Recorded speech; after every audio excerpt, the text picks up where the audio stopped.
Hello my wolf pack and welcome back to another episode of our Pokemon Competitive Guide video. So today we're covering Tyrantrum. Tyrantrum is actually a really cool Pokemon. I really like it.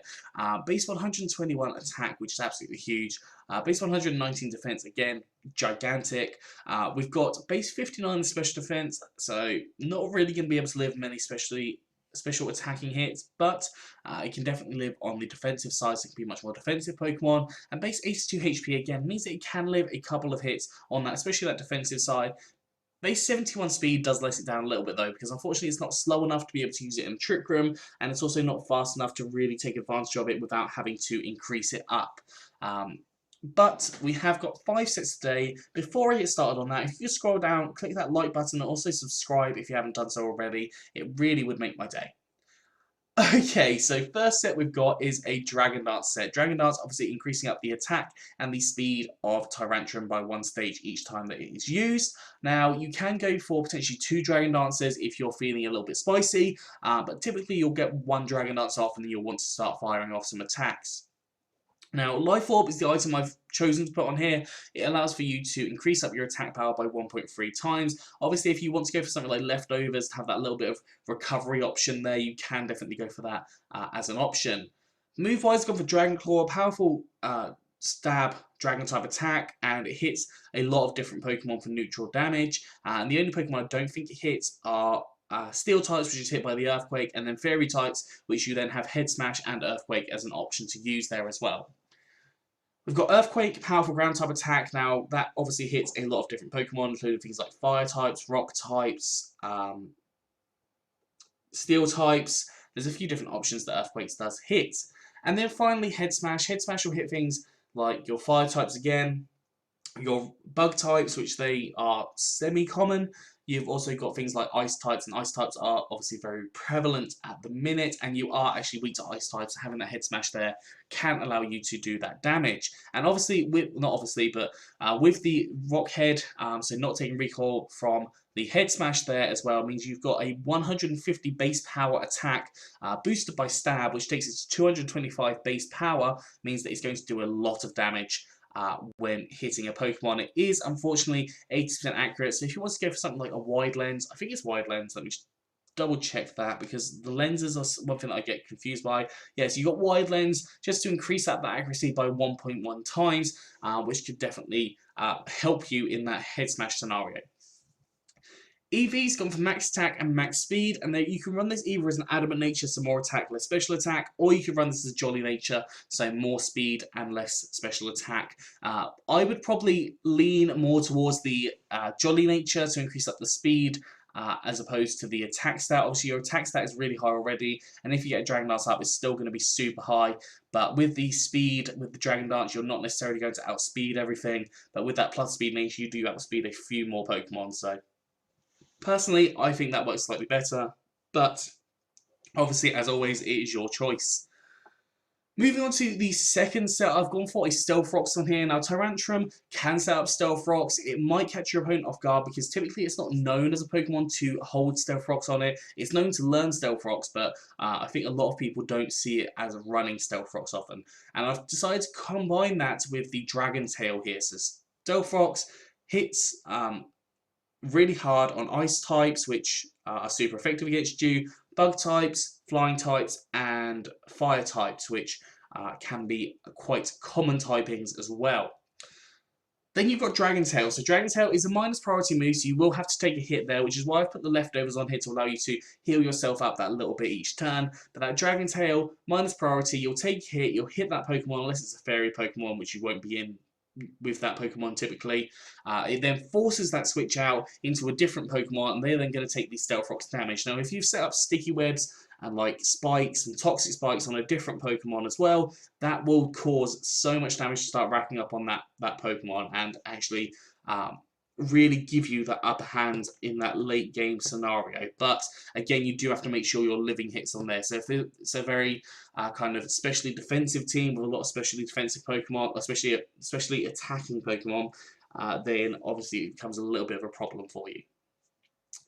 Other moves I've gone for, Stone Edge, powerful rock type attack boosted by stab. Now again, you could go for the head smash with the rock head here as well, but that's up to you. But I've gone for Stone Edge on here. It isn't the most accurate move, but it still can do a lot of damage. And then Crunch is a powerful dark type attack boosted by the Strong Jaw there as well.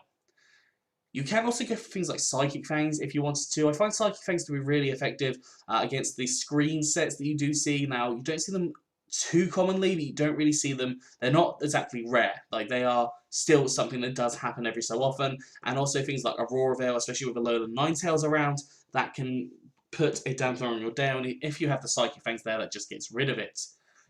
EV's gone for max HP and max attack with Adamant Nature, some more attack, less special attack, and 4 EVs in special defense. This is the way I'd probably recommend on doing it. You could go max HP and max defense with an Impish Nature, so more defense, less special attack if you wanted to. I would suggest going for one of those two options there.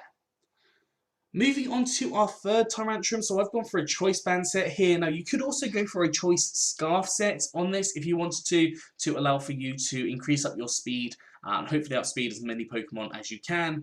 And then I've gone for Strong Jaw as our ability, basically boosting any bite type move, except for Bug Bite, which we don't learn anyways, by 1.5 times power. So obviously that Ice Fang is going to be 1.5 times power. Ice Fang hits things like ground types, which are super effective against you. Other dragon types, which again are super effective against you, but you'd normally use that Dragon Claw for that. You've then got Psychic Fangs, which again boosted by 1.5 times. It'll hit things like fighting types, which again are super effective against you, and also gets rid of those setups such as Reflect, Light Screen, and Aurora Veil. I've gone for Dragon Claw, powerful Dragon type attack, boosted by Stab. It obviously hits a lot of different Pokemon. And then finally I've gone for Crunch, just as that powerful Dark type attack. I find that just having a Dark type move, they typically hit neutral on a lot of different Pokemon, but I find having that coverage Dark type move does help quite a bit. I do frequently end up clicking it. But yeah, that's just from my personal stance there.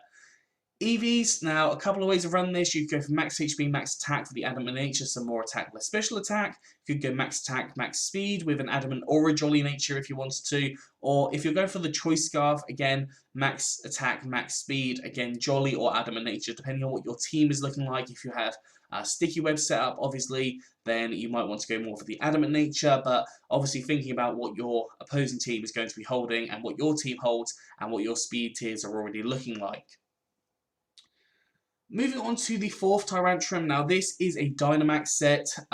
This is unfortunately one that you would have to transfer from a previous generation because it does have Aerial Ace on it, and Aerial Ace is not a TM in this generation. I think it's Gen 6 and possibly Gen 7, but I'm not 100% sure. You'd have to go to Cerebi to check that one out.